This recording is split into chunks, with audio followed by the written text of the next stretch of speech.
Vamos falar, para encerrar por hoje, vamos falar da teologia de Calvino. O grande livro de Calvino chama-se Institutas da Religião Cristã.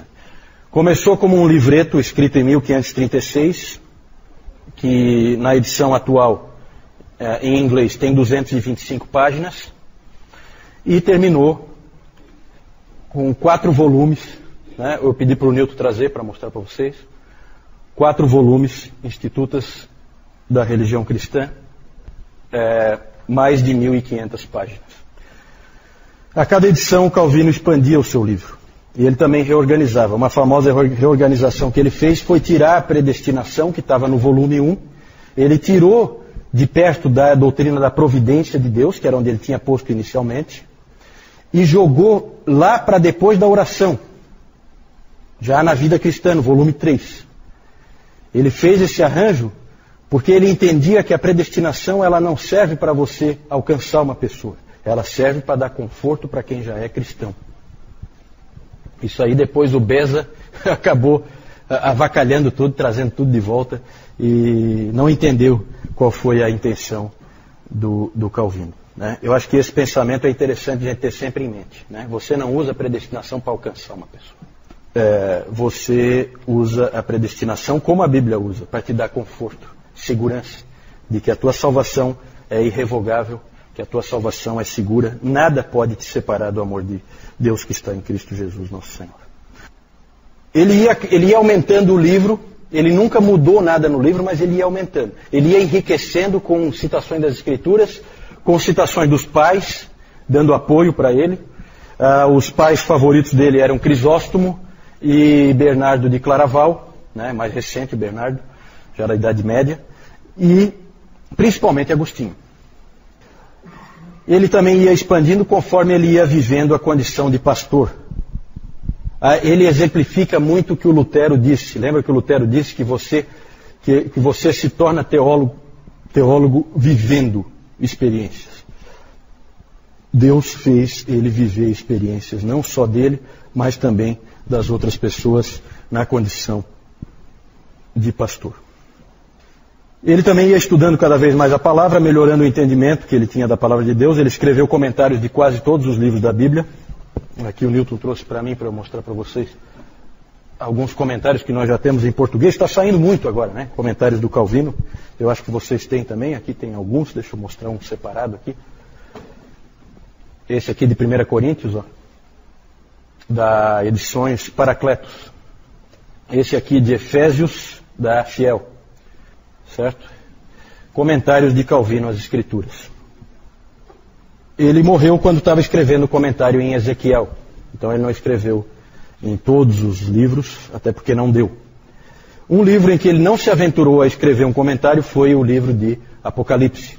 E ele dizia que ele não escrevia um comentário porque ele não tinha entendido o livro. Certo? Hoje qualquer Zé Mané escreve comentário de Apocalipse. Não é verdade? É verdade. Né? Por quê? Porque falta humildade, gente. Falta humildade. Coisa que Calvino tinha de sobra. Isso é nítido nos escritos dele. Um contemporâneo dele, disse: ó grande e sábio Calvino, por não ter escrito um comentário de Apocalipse, já que ele não tinha entendido o livro. Ele não disse que ninguém pode entender. Ele disse que ele não tinha entendido. Se você entendeu, vá em frente. Eu não entendi. Certo? O professor Calhoun disse que 4 palavras descrevem os comentários de Calvino: exatidão, clareza, brevidade e humildade. Ele começou com Romanos em 1540, porque ele achava que o Romanos era uma chave para interpretar toda a Escritura. E realmente é, né? Quanto às institutas da religião cristã, características dela. Em primeiro lugar, ela é bíblica, extremamente bíblica. É uma obra com quase 7.000 citações bíblicas. Calvino ele é obcecado por dar base bíblica para tudo que ele defende. Sempre, sempre. E nunca ir além do que a Escritura diz. O John T. McNeill disse que a prontidão de Calvino em trazer trechos das Escrituras para apoiar todo e qualquer ponto de argumentação é impressionante e provavelmente nunca foi superada. A Escritura sempre, sempre, sempre. Em segundo lugar, ela é sistemática. Essa obra é sistemática. Ele ajustava a ordem das coisas e ele fazia com que tivesse ligação entre um aspecto e o outro. O livro do Melanchthon, Locke Communis, parece mais uma coleção, parece mais assim um monte de livros justapostos sem nenhum cruzamento entre eles. Já o Calvino não, o Calvino a coisa toda ela tem uma amarração, uma coisa depende da outra. Entretanto, Calvino dizia que nesse arranjo do entendimento da teologia, nós temos somente uma ignorância instruída. Então a gente tem muito estudo, o que nos faz sermos ignorantes. Era assim que ele via, certo? Quando você termina de ler as Institutas, você termina como alguém muito instruído, mas totalmente ignorante. E aí ele diz que nós só podemos ir até onde a Escritura vai. Ele sempre usava a figura de que quando você tenta ir além das Escrituras, você cai num labirinto. Ele usava a palavra francesa, que eu acho que é bem parecida, para labirinto. Se você for além das Escrituras, você cai num labirinto. Não caia no labirinto. Fique sempre até onde as Escrituras vão. E ele fez exatamente isso na doutrina da eleição, pela qual ele é muito conhecido. Certo? Ele pegou a eleição, como está na palavra, e levou até onde dá para ir. E aí ele parou. Aí ele pegou a responsabilidade humana e levou até onde dá para ir. E aí ele parou. Ele não criou um sistema lógico em que ele consegue juntar essas duas coisas. Muitas pessoas acham que ele fez isso. Ele nunca fez isso. Por causa da humildade dele que ele tem diante de Deus e diante da palavra de Deus. O que ele fazia era o seguinte: ele leva as duas até onde a Escritura vai, e aí ele cai aos pés de Deus em adoração, como Paulo fez em Romanos 11, 33 a 36. Ó a profundidade da riqueza e da sabedoria e do conhecimento de Deus. É mais ou menos a mesma atitude. E aí a gente entra exatamente nesse próximo aspecto das Institutas, que elas são devocionais. Certo? Sempre há um elemento de adoração nelas. Parece estranho, mas o Warfield disse que não é a mente, mas o coração que Calvino tenta atingir primariamente com a sua teologia. Na primeira edição das Institutas, o subtítulo era Institutos da Religião Cristã, subtítulo: O sumário da piedade e do que quer que seja necessário saber quanto à doutrina da salvação. Então, o Tomás de Aquino tinha escrito a Summa Theologiae, sumário da teologia, do conhecimento de Deus. O Calvino escreveu a Summa Pietatis, o sumário da piedade. Certo? É diferente, a abordagem é diferente. O Calvino dizia que se as Escrituras te permitissem ir além do que ele foi, então vá. Só não vá se as Escrituras não te permitem ir. Quanta gente precisa ouvir essas coisas, hein, gente? Ele foi o mais longe que ele conseguiu ir. Mas é impressionante como em alguns pontos ele realmente para e adora. Quando ele estava, no capítulo 5 do livro 1, quando ele estava tratando da doutrina da Trindade, ele diz assim: é uma doutrina feita mais para que adoremos do que para que investiguemos meticulosamente. Quando ele escreveu sobre a doutrina da eleição, ele diz assim, no final: Deus quis que nós reverenciássemos, mas não que nós entendêssemos, para que também através disso ele nos enchesse de assombro. Né? Então vejam bem, gente, tem muita gente por aí que diz: não, calvinismo é o fatalismo, nem o cara... Não. Calvinismo é Escrituras. Ninguém disse que nós tínhamos entendido. Calvino nunca disse que... Ela acabou de dizer. Deus quis que nós reverenciássemos, mas não que entendêssemos. Por quê? Porque Deus quer de nós adoração. Adoração. Por fim, as Institutas são práticas. Nada é mais marcante no trabalho do Calvino do que o fato de que ali você vê a síntese de um indivíduo que é um exegeta, um teólogo sistemático, um pastor e um pregador. Tudo junto, numa única pessoa. Ele não queria ser isso, mas Deus queria que ele fosse. Deus queria que ele fosse. Que ele fosse essas quatro coisas numa única pessoa, para que ele pudesse fazer o que ele fez, porque esse indivíduo vai irradiar o protestantismo para muitos outros lugares. certo? Muito mais do que o Lutero. Lutero é fundamental porque o Lutero abriu a porta. Só que o Calvino é o organizador daquele bando, transformando num exército, certo? E a maioria das igrejas protestantes descendem indiretamente de Genebra, porque todo mundo foi aprender lá para depois aplicar nos seus respectivos países, certo? O Dr. Calhoun diz que se o Calvino tivesse seguido o seu caminho para Estrasburgo e tivesse se isolado numa torre de marfim, se tornando um acadêmico, ele também teria escrito as Institutas da Religião Cristã. Mas seria um outro livro, um livro diferente, certo? E o que nós temos é muito melhor. Muito melhor. Porque é um livro escrito por um indivíduo que foi forçado por Deus a viver a vida, apesar de ser um grande intelectual. A T.H.L. Parker disse: as Institutas de Calvino não foram escritas numa torre de marfim, mas no meio de agruras com crianças e de choro de bebês. Porque a casa onde Calvino morava tinha uma série de parentes que moravam com ele, todos com crianças pequenas.